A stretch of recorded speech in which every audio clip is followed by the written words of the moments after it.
Graziella Gilioli perdeu o filho numa batalha perdida contra o cancro. A mãe, que está hoje no Diário da Manhã, passou para as páginas de um livro a história do filho, da luta contra a doença e de como a família se ajustou à perda. A autora do livro O Meu Pequeno Médico, Graziella Gilioli, muito bom dia. Obrigada por ter aceitado o nosso convite.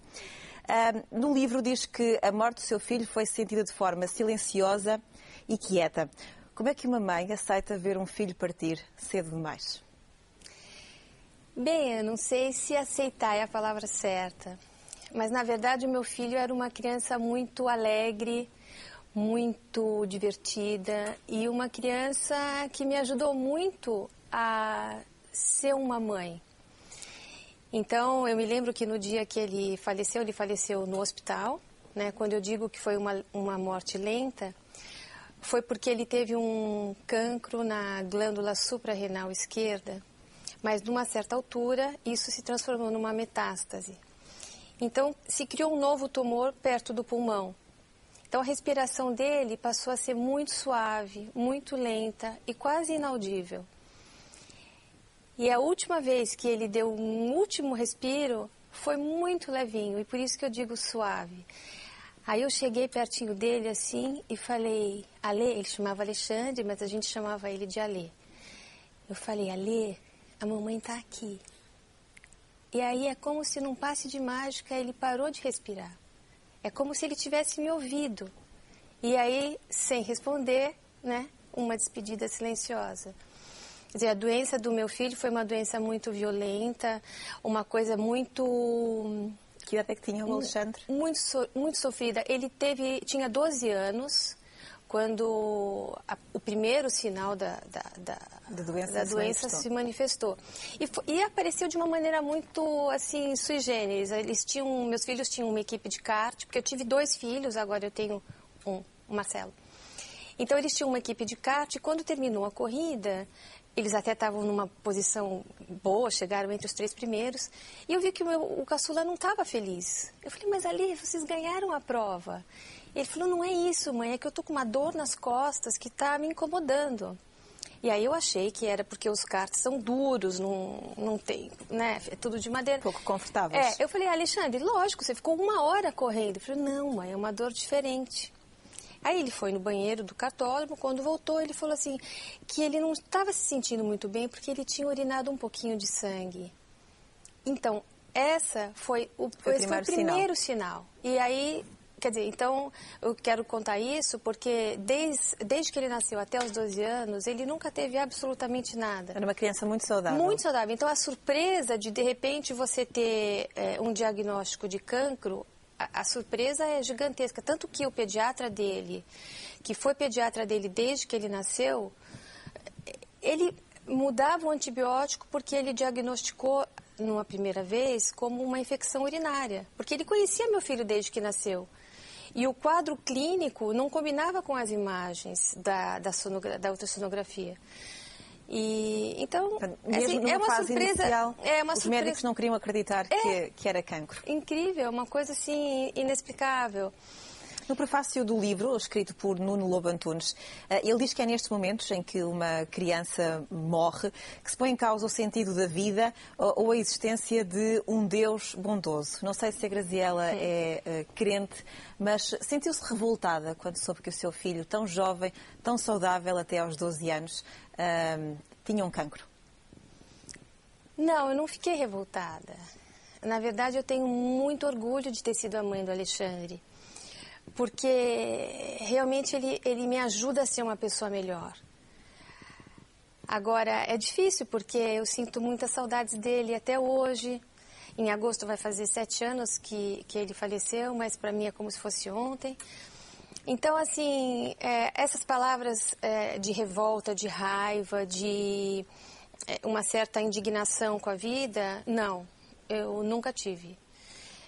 Diz também no seu livro que não sabe muito bem explicar o que é que sente, porque saudade é pouco. Porque é uma sensação assim, por exemplo, deixa eu te fazer uma comparação. Quando a gente está grávida, a gente sabe que vai nascer um filho. Mas até a gente dar à luz a esse filho, a gente não realiza que é uma outra pessoa que saiu de dentro de você. A mesma coisa quando morre uma criança, especialmente o seu filho. Quer dizer, durante a doença dele, é como se fosse uma gestação, fazendo uma comparação assim. Você fica aguardando o momento que vai ter um fim, mas quando isso se realiza, você não consegue quase que acreditar, né? Então, tudo que eu aprendi com o Alexandre, que foi a coisa da paciência, da tolerância, imagina... Por isso é que ele é o seu pequeno médico? Ele é o meu pequeno médico, porque ele me ensinou muita coisa.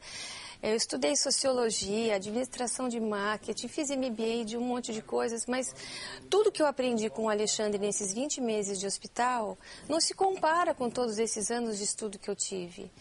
Então, assim como ele me ensinou muita coisa, eu quis colocar tudo isso num livro para poder compartilhar com as pessoas.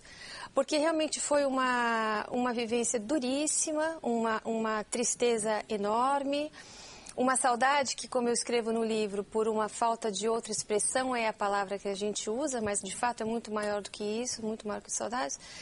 Mas o fato de ter passado tudo isso e compartilhar com as pessoas me dá um sentido gostoso de vida novamente. Ajuda a superar também esta Sim, dor. Porque na verdade assim, cada pessoa que lê o livro conhece o meu filho. Então, se as pessoas conhecem ele, mesmo através das minhas palavras, é como se ele estivesse mais nesse mundo do que no outro. Então, isso me dá um bem-estar, uma sensação de que eu ainda sou mãe dele. Não sei explicar. Fala também de simbologias durante o livro. Por exemplo, o número do quarto do hospital onde ele estava, as borboletas que apareceram durante o funeral. São estas pequenas coisas que também ajudam a ultrapassar? Com certeza. Por exemplo, o nome do Alexandre, em numerologia, daria o número 11. Então, hoje, no meu dia a dia, eu faço um monte de coisas que tem a ver com 11, mas pequeninas coisas. E isso me dá uma sensação de que ele está próximo. Que eu vou te dar um exemplo. Por exemplo, eu ando na passadeira, né? Então, por exemplo, a velocidade que eu escolho para andar, 6,5, 11. Para correr, 8,3, 11. A hora que eu acordo o meu despertador, se for por volta das 8, é 8h03 ou 8h30. Então, assim, sabe esses pequenos detalhes... fazem com que o seu filho esteja perto de si. Exatamente. Sabe, a coisa da borboleta, sempre que eu vejo uma borboleta voando em qualquer que seja a situação, eu me sinto, esse lugar é bom. Ou qualquer coisa que eu vejo muito colorida, um balé, um teatro, um cinema bonito. Não sei, eu acho que a gente tem que... É muito duro, talvez só uma pessoa optar que tenha pela passado... perspectiva mais negativa. Talvez só uma pessoa que tenha passado por isso, como eu, é que tenha a condição de talvez entender como a gente se sente. Então, às vezes, você ouvindo assim pode parecer bobo. Ai, mas que besteira. Mas não é. Porque é bom você sentir que você tem as pessoas que você ama perto. E no prefácio do Dr. Nuno, isso é lindíssimo. Exatamente, era isso por onde que eu ia pegar. Ele diz que, no fundo, esta relação entre mãe e filho é a verdadeira prova dos contos de fadas, em que é possível viver feliz para sempre. É lindo. E nota-se no seu discurso que o seu filho continua consigo. Eu sinto ele comigo. É uma mensagem que quer deixar também a quem lê o livro, a quem eventualmente passe pela sua situação de perder um filho? Sim.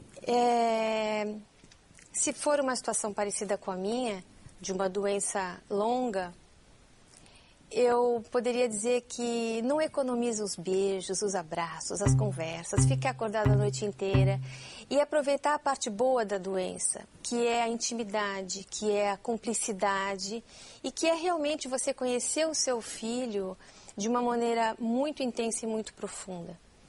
Se por acaso esse tratamento terminar como terminou o do meu filho, aí eu diria... Pensa sempre nele, que ele vai estar sempre com você. É essa a sensação que eu tenho. E eu tenho mesmo, assim, no meu dia a dia, é muito gostoso. Graziela, obrigadíssima por ter vindo até ao Diário da Manhã, Obrigada pela sua mensagem e também pela sua experiência de vida que deixou aqui. Muito obrigada. Obrigada.